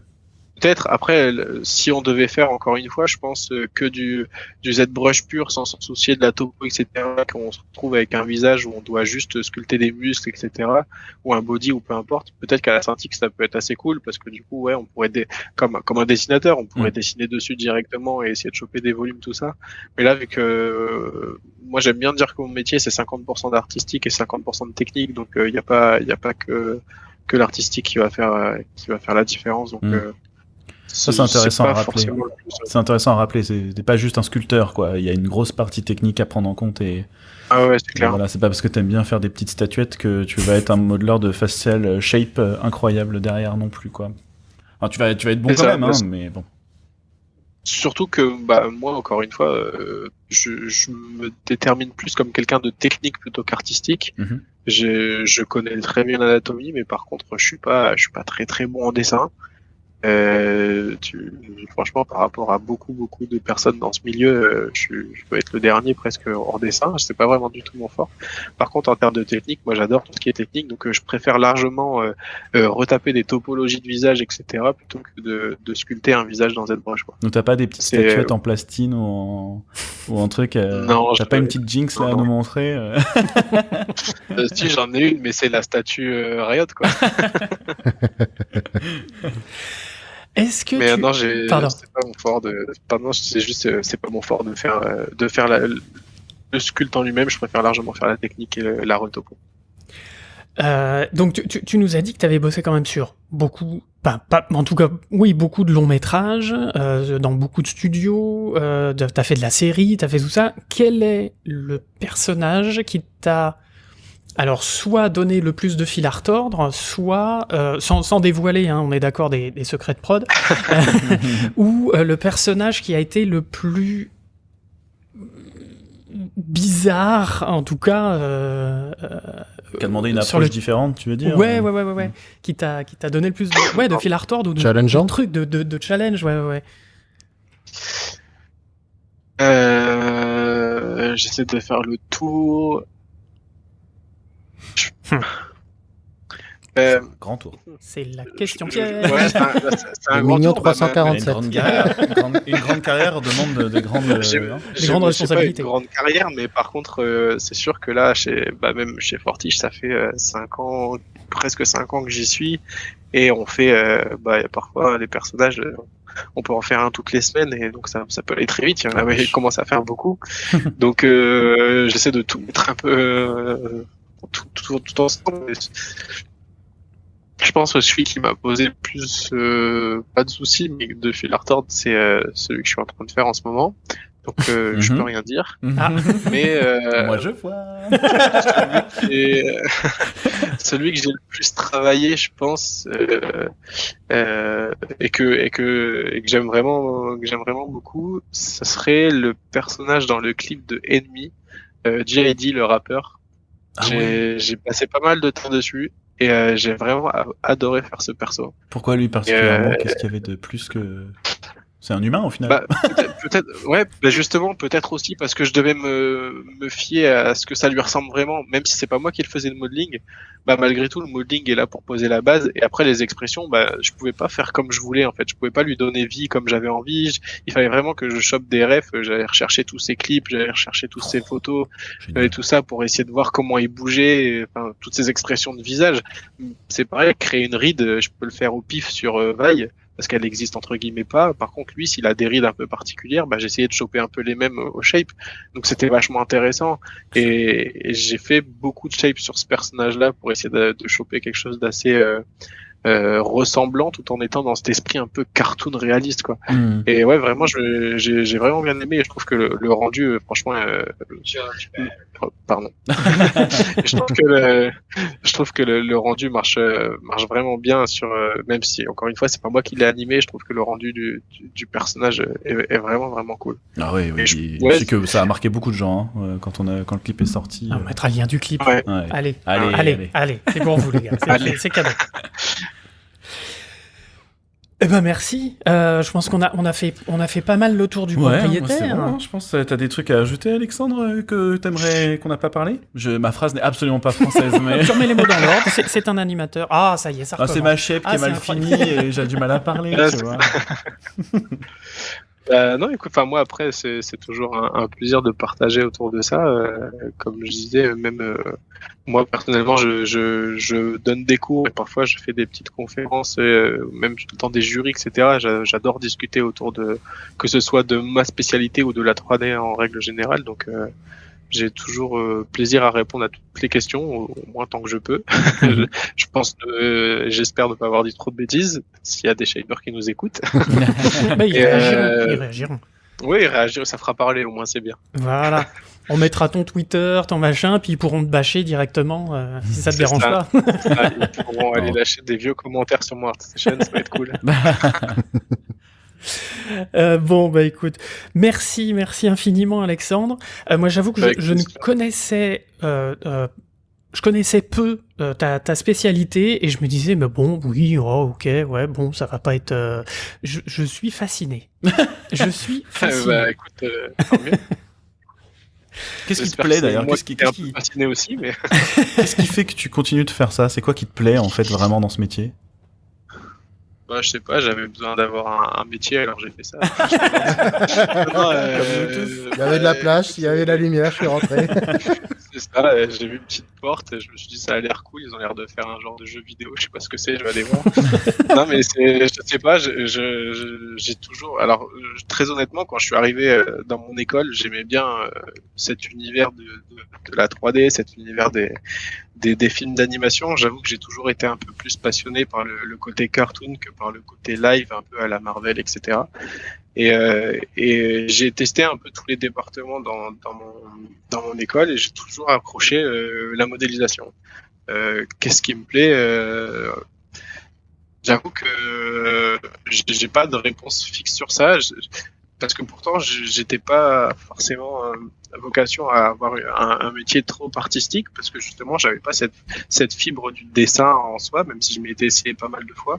Et pour autant, je pense que je fais partie peut-être des exceptions on peut dire que parfois le dessin, c'est pas forcément tout, parce que malgré tout, on est derrière un ordinateur et on fait pas justement du dessin pur. C'est une énorme base de savoir faire du dessin et je regrette parfois de pas savoir en faire aussi bien que certains. Mais ça demande du temps aussi ça demande du temps de se perfectionner comme beaucoup de choses. Et qu'est-ce qui me plaît? Moi, c'est toute la partie technique encore une fois, de la topologie de donner vie un peu au personnage aussi, même si c'est pas moi qui l'anime. Je me suis essayé à l'animation à l'école, je suis vraiment nul là-dedans. Donc je suis bien content de pas en faire, mais en tout cas sur la partie modélisation, moi j'adore pouvoir créer le personnage, j'adore pouvoir le sculpter justement, lui donner vie, passer de la 2D à la 3D. Moi je trouve ça génial. Et le côté shape, ça fait un peu des deux, c'est-à-dire c'est quand même nous qui allons donné la forme au personnage, mais justement sur sa partie faciale, on va déterminer, comme on disait tout à l'heure, son sourire, à quoi il va ressembler, quand il va ouvrir la bouche, à quoi il va ressembler, quand il va faire ses expressions, pouvoir tout mixer ensemble. Et c'est ça qui est sympa, c'est qu'il y a une partie artistique quand même, et il y a une grosse partie technique, parce que faut que toutes les shapes puissent se mixer entre elles sans devoir faire des exceptions à chaque shape différentes. Il y a une grosse partie technique qui est hyper intéressante et j'avoue que ça me plaît beaucoup. Et comme on disait aussi tout à l'heure, c'est que je me suis essayé à autre chose. J'ai fait un peu de CFX aussi, parce que c'est vrai que je me suis pas présenté sur mon parcours, mais j'ai fait un peu de CFX. Et le CFX, pour moi, je le vois un peu de la même manière, c'est-à-dire qu'il y a une 50% d'artistique et il y a 50% de technique, parce que c'est quand même vachement technique le CFX sur toute la partie setup du personnage, pouvoir bien contrôler tous les mouvements parce qu'il y a aussi les cheveux, il y a aussi les vêtements, il y a pas mal de choses à prendre en compte et je me suis bien éclaté aussi à faire du selfie. Donc, je pense que c'est les départements qui sont un peu à moitié artistique et technique et ça me correspond pas mal. Est-ce qu'il y a, au niveau du marché du travail, on en recherche ou pas? Des shapers? Ouais. Franchement, ouais. C'est une denrée rare, genre. Ouais. Ouais, d'ailleurs, j'ai une ben, question écoute, secondaire aussi. Est-ce que c'est quoi globalement les équipes parce que tu disais, tu fais un personnage tout à l'heure par personne, mais globalement, c'est combien de personnes? Et donc, du coup, Alors, est-ce que ça recherche aussi tout ça? oui, alors c'est vrai qu'on recherche pas mal. Ça recherche pas mal. En tout cas, il n'y en a pas énormément sur le marché qui font que des shapes. Donc c'est vrai que on se connaît presque tous entre guillemets, tous les modeleurs et les shapers, parce que c'est pas les plus grosses équipes, à la différence de l'animation où parfois ils peuvent être plus de 100, 150, etc. Si on parle sur des équipes, par exemple chez Guff, où on cumule le modeling et les shapes, on peut être sur une prod, c'est des fourchettes, mais aux alentours d'une dizaine, ça peut être 15 parfois. Chez Fortiche, au modeling, ils peuvent être 6, 8, quelque chose comme ça. Et nous, au Shape, sur la saison 1 d'Arcane, on a été au pic maximum, on a été 4. Ça n'a pas duré très longtemps. Ça n'a pas duré très longtemps. Je pense que la plupart du temps, on a été 2, voire 3. Et là, sur la saison 2, on est 2. J'ai commencé la saison 2 tout seul et j'ai une graphiste qui m'a rejoint il y a quelques mois maintenant, on est 2. Et je pense qu'on finira à 2 parce qu'il n'y aura pas forcément besoin d'avoir une troisième personne. Oui, donc ça cherche, mais ça reste quand même des petites équipes au final. Ouais, en tout cas, si c'est juste de la shape, ça reste des petites équipes. Même si on parle juste de modeling en même temps, ça reste des petites équipes. On fait pas partie des grosses équipes. Je pense que la grosse moyenne sur une prod de long métrage, c'est une dizaine de personnes quoi. En modeling et encore. Je parle juste de modeling perso. Après, il y a le set, le décor, tout ça. Ouais, bien sûr. En modeling perso, ouais, c'est 10, c'est déjà une bonne équipe. Donc du coup, en tout cas, oui, ça recherche. La porte d'entrée, c'est du cas modeling avec une casquette shaping, shape modeling, ce genre de choses. C'est ça, en fait. On apprend de plus en plus aux étudiants à faire et le modeling et les shapes. Et c'est un peu le problème, entre guillemets, c'est quand on commence en tant que junior, on fait pas les shapes, on fait vraiment le cara modeling. Donc il faut essayer de se garder un peu à la page sur ça. Et après, on peut très vite en faire. Hein. Je dis pas qu'il faut attendre 10 ans pour faire des shapes. Mais en tout cas, à l'époque, moi, quand je suis arrivé, même sur le marché, entre guillemets, si on peut dire comme ça, quand on était Cara Modeler, moi, pour mon expérience à moi, quand je suis arrivé chez Guff, on faisait pas de modélisation de perso. Même si j'étais au département modélisation de personnage, on me donnait plutôt les tâches des modélisations des vêtements des personnages ou des coupes de cheveux, etc. Et je faisais pas le personnage en lui-même au départ. Et c'était vraiment quand tu commençais à avoir un peu d'expérience que tu faisais du perso. Aujourd'hui, ça a changé. Quand tu arrives en tant que junior, et tu fais des persos, mais tu fais des tertiaires, mais tu fais des persos. Donc ça commence à évoluer. Je trouve ça bien. Moi, je trouve ça très bien parce que de faire que des vêtements tout le temps, c'est bien pour commencer. Franchement, j'ai appris énormément de choses en allant chez Guff, surtout en sortie d'école. J'ai vraiment appris beaucoup de choses. Mais j'aurais été content de faire du perso. En tout cas, même au départ, je dis pas qu'il faut en faire le premier jour où on arrive, mais ça serait bien d'en faire au moins sur la première prod. Et en tout cas, c'est ce qu'ils font aujourd'hui. Et par contre, les shapes, je suis pas sûr que même à l'avenir ça évoluera et qu'on dira à un junior de faire des shapes tout de suite. Je pense que il faut se faire la main sur quelques persos avant de pouvoir faire des shapes. Mais franchement, sur des prods au bout de c'est pas 1 an, 2 ans, 3 ans, on peut faire des shapes facilement. Oui, parce que j'imagine que tu dois apprendre à connaître ton outil et la base sur laquelle tu vas travailler, quoi. Ouais, c'est ça, surtout que chaque prod, même si on a tous un logiciel commun, malgré tout qui reste Maya, on a forcément une petite fabrication un peu différente. Chacun a ses propres outils en interne, chacun a ses contraintes de prod, chacun a ses contraintes de fabrication. Et donc du coup, c'est sûr qu'il faut pouvoir se mettre un peu à la page quand t'arrives. Même moi, demain, même si j'ai un peu d'expérience, je vais dans un autre studio, je vais pas être capable de faire comme le graphiste à côté de moi tout de suite, parce qu'il faut que je me mette un peu dans le bain, comme tout graphiste en fait. Dès qu'on change de méthodologie ou même d'endroit, il faut qu'on puisse puisse s'y mettre. Donc oui, forcément, il y a un peu de temps d'adaptation. Faut que le cuir se fasse. Comme au motion, au facial shape. On retombe sur nos pattes, CGY. Bon, bah écoute, en tout cas, alors, encore merci, parce que du coup, on a relancé avec une question, on est reparti sur... On va faire un rappel, Merci à vous. Après, on peut rester jusqu'à pas d'heure, si vous voulez. C'est clair. Question. Non, mais... Bon, merci. On mettra donc plein de choses. Je pense que tu vas peut-être avoir des références, d'autres références, peut-être de bouquins, de chaînes YouTube, de machin. Enfin, je sais pas. Après, si tu as plein de références, toi, dont tu te sers pour ton travail de tous les jours, n'hésite pas à nous les donner et on les mettra. Elles seront dans les notes de l'émission pour les gens que ça intéresse.